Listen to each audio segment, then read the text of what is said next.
Hello, my friends, and welcome to the Talking Cryptocurrency podcast. I'm your host, Jason Rigden. On this episode of the show, we're talking to Ganesh Swami of Covalent. Covalent is using data to cut through the noise and bring transparency to the crypto markets. This is a cool project and a great interview. But before we jump in, I've got this quick message.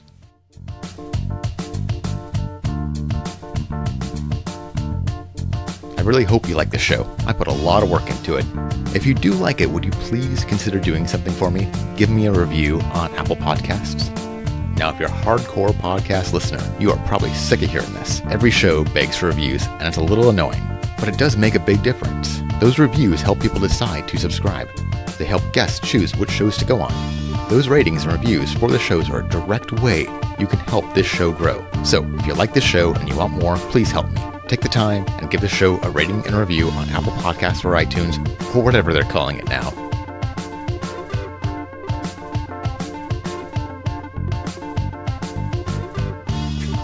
Hello, and on this episode, I'm here with Ganesh Swami of Covalent. How are you today? I'm great, Jason. Thank you for asking. So, could you tell me a little bit about the problems you're trying to solve with this project? Sure. We started Covalent about a year ago, and as you understand, like blockchains and cryptocurrencies are this brand new thing, and people don't really understand what's going on. So our mission is to use data to cut the noise and bring transparency to the crypto market. So with any emerging market, the crypto space has both really inspiring projects with world-changing ideas, as well as scammers and fraudsters just out to make a quick buck. And so we use cutting-edge AI and machine learning algorithms to tell you what to pay attention to and what you can ignore. Okay. And so how are you actually solving these problems? How does that work for the consumer of it? Right. So we, at the core, we are a data company. So we deal with a lot of spreadsheets and that kind of stuff. But your retail investors don't really have the patience or the know-how to understand what's going on. So we put out these really pretty research reports, almost like what you would get from Zacks or Morningstar or Seeking Alpha. And it has charts and graphics and infographics that explains what's happening with a very specific sector. So we drill down exactly into the comparables. So for example, if you're studying the decentralized storage space, we know all the numbers for Box and Dropbox because they're public companies. And so we look at all of the traction and adoption numbers for all the file storage, decentralized file storage coins out there, Filecoin, SIA, MadeSafe, and so on, and then compare what the opportunity and the traction is like. It's really kind of digesting data and then presenting it in a more palatable way. That's exactly right. And so what industries are you focusing in on, or rather, what sectors of the blockchain are you focusing in on? Right. So we have about 25 sectors we want to study. We have an in-house team of financial analysts who are going through these sectors. So our first 5 sectors that are coming out are decentralized storage, decentralized credit and lending. So if you're familiar with social finance and lending club, these are the decentralized version, which would be Ethlin and Salt and so on. And then we're looking at decentralized sports betting and gambling. Then we have decentralized exchanges. So if you have Coinbase, which is a centralized exchange, there are a couple of decentralized exchanges like 0x and so on. And the list just goes on. And then we have decentralized entertainment, media, DRM, privacy, identity, insurance, financial services. Yeah, just for every comparable traditional company, there's a decentralized version, pretty much. Yeah, it seems like you're covering like the hottest issues that everyone wants to talk about, and also that everybody wants to know about. Yeah, so it's very interesting you bring that up, because when people say, what is blockchain? Tell me about blockchain. Really what they're asking is, why does this matter and why do I need to care? That's really what they're asking. So we're really distilling into that specific question, not explaining. So we don't actually present any prices or any of the technical analysis. This is truly on the blockchain data that we've indexed, and we present that. So not really opinion, it's actually hard facts. Yeah, it's hard facts. And this is, as you know, the blockchain is immutable. So all of these traction numbers and adoption rates are immutable. So anyone can go out there and verify these numbers. So these reports, are they in PDF form or how are they presented to the consumer? So we have a variety of formats. So the end result is a PDF. That's a paid PDF that you can buy from our e-commerce store. And the store is launching next week. In the meanwhile, we have a webinar and a slide deck that goes along with each report. So if you go to our website, covalenthq.com, it has a link to our first slideshow and webinar, which is on decentralized credit and lending.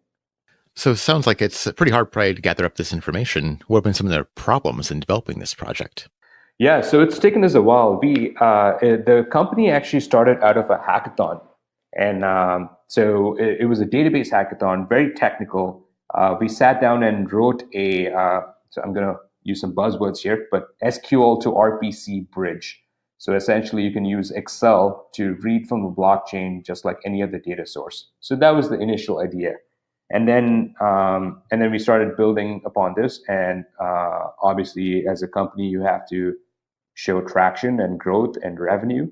And the biggest use case of blockchains today are cryptocurrencies. And that's why we started this research team to not just give you the data, but also give you the insights on top of the data. Oh, very interesting. And how have the companies and consumers reacted to this product? So our investors love it. Traditionally, the market is much bigger for these reports. It's anyone who's looking for exposure to the crypto space, or any traditional company that is trying to understand the decentralized world and whether it actually makes sense and is sustainable. And so the thing about our reports is it's sector specific. So for the lending space, we've talked to about half a dozen lending companies, none of the big ones like social finance, but there are smaller business loans, smaller lending companies that are very interested in this space because everyone wants to add a blockchain thesis to their business plan. And sometimes it makes sense, sometimes it doesn't make sense. The one thing about these blockchain truly decentralized projects is that there's no middleman, there's no rent-seeking intermediary who takes a cut, and so there's really no business here because it's just autonomous on the blockchain. Interesting. Well, I would think that certain businesses that might be vulnerable to disruption by blockchain might be interested in these reports too. Yeah, I think that's one of the reasons we want to write these reports. So for people possibly looking to invest, companies want to know how they're positioned, all that kind of just situational awareness. Yeah, exactly. And so what are some of your plans for the future going forward? So we have essentially two products in the company. The research team that's building all these insights, but we also have the raw data that we can give you as a data feed. So people or companies who want to understand how their dApps are running on the blockchain would subscribe to these data feeds. A really good example is CryptoKitties. It's another Vancouver-based company. And so right now, they have no idea how many kitties are out there, how many times those kitties being traded, how many kitties are pregnant, how many kitties are giving birth, none of that stuff. Because to answer those questions, you actually have to download the entire blockchain. And so what we have done is we have a data feed that not only gives you all of the stuff from the blockchain, but we've also crawled external APIs to enrich that data, because the blockchain is not always self-standing.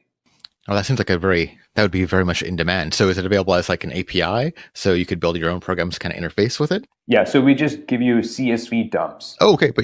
But still you could integrate that. Yeah, exactly. Oh, very cool.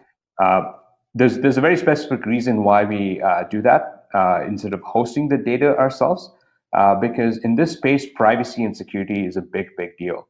And so if we host the data, in theory, we have access to the kinds of queries that you're running on the data. So we just don't want to expose ourselves to that. So we're a true decentralized company, and therefore we just give you the data, and it's up to you what you do with it.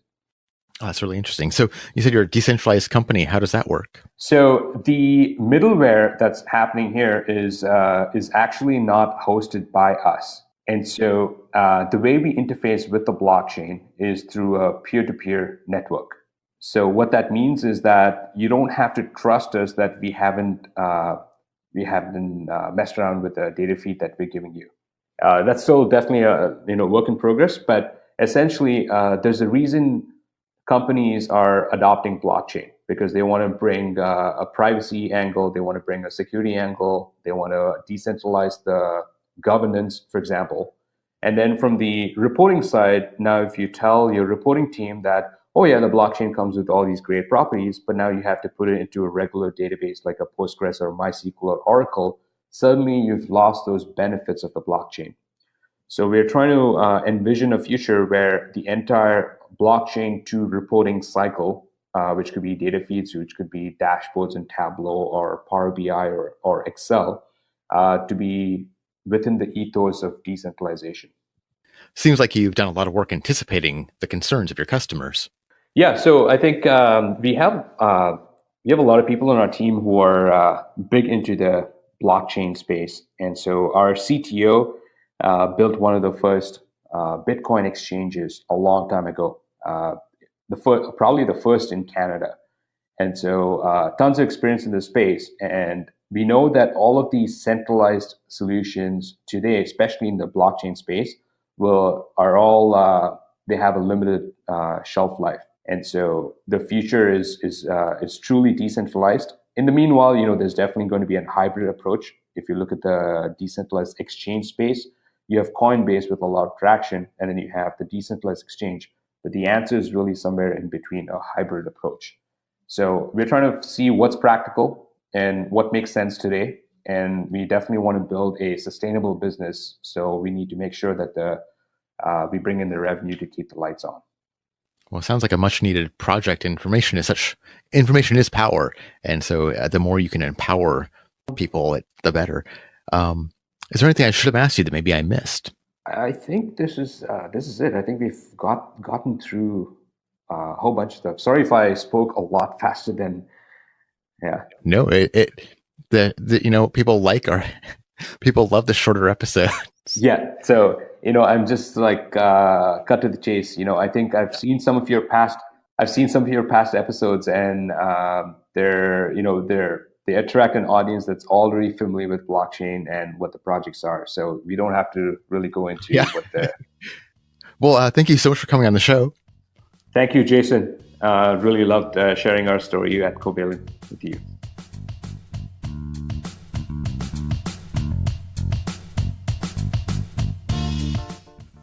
Thanks, Ganesh, for coming on the show. Covalent is providing much needed information to its customers. There's so much noise out there, I really see the value in your service. If you want to learn more about Covalent, check out the show notes. I've got all the links in there.